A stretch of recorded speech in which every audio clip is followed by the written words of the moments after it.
അങ്ങനെ ദേ അമ്പലത്തിൽ പോയിട്ട് അവൻ തിരിച്ചു വരുന്ന വയ്യ. ഇനി ജസ്യൂസിലെയും അമ്പലത്തിലേക്ക് എന്ന് പറഞ്ഞാലും വരണ്ട കേട്ടോ. ഇപ്പോൾ എല്ലാവരും എന്നെ കാണുമ്പം കാണാറുണ്ട് ഒന്നിനും നെഗറ്റീവ് കൊടുക്കല്ലേ എന്ന് പറയുന്നുണ്ട്. പലരുടെയും വാക്ക് ഞാൻ അനുസരിക്കാറില്ല, ധിക്കരിക്കാറാണ് പതിവ്. പക്ഷേ ഇനി ഞാനത് അനുസരിക്കാമെന്ന് വിചാരിച്ചു. ഇന്നും കൂടിയും ആ അമ്പല പരിസരത്ത് നിന്ന് ഒരുപാട് ആൾക്കാർ എന്നെ കണ്ട് എന്നെ മനസ്സിലാക്കി എന്നോട് സംസാരിച്ചിട്ടുണ്ട്. കൊയിലാണ്ടിക്കോട് പോവുക, കുറേ ദൂരമുണ്ട്.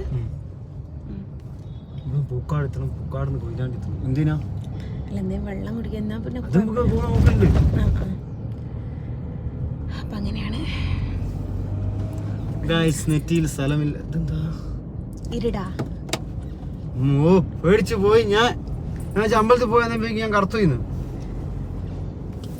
ഗണപതി ഹോമം കഴിച്ചതിൻ്റെ പ്രസാദം തൊട്ടിട്ടുണ്ട്. പിന്നെ ഗണപതി ഹോമ കറുത്തത് ഗണപതി ഹോമത്തിൻ്റെതാണ്. അത് ഗണപതി ഹോമത്തിന്റെ ആയിരിക്കും. പക്ഷെ ഞാൻ തൊട്ടത് ഗണപതി ഹോമത്തിലല്ല, വിളക്കിൻ്റെതാ. അതൊരു ശീലാണ്. കിട്ടിയില്ലെങ്കിലും കറുപ്പ് കൂടി അമ്പലത്തിൽ പോയാൽ തൊടണം, അത് നിർബന്ധം.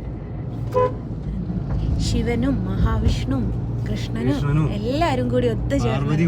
പാർവതിയുണ്ട്, ശിവനുണ്ട്, പാർവതി ഉണ്ടാവും. ചിലയിടത്ത് ശിവൻ മാത്രമേ ഉണ്ടാവാറുള്ളൂ എന്ന് കേട്ടിട്ടുണ്ട്. ഇനി ജസ്നക്ക് മദ്രസയിൽ ഉസ്താദ് പഠിപ്പിച്ചെന്നാണെന്നും പറയണ്ട. അവിടെ പോയപ്പോൾ ഭയങ്കര ഒരു റിലാക്സേഷൻ.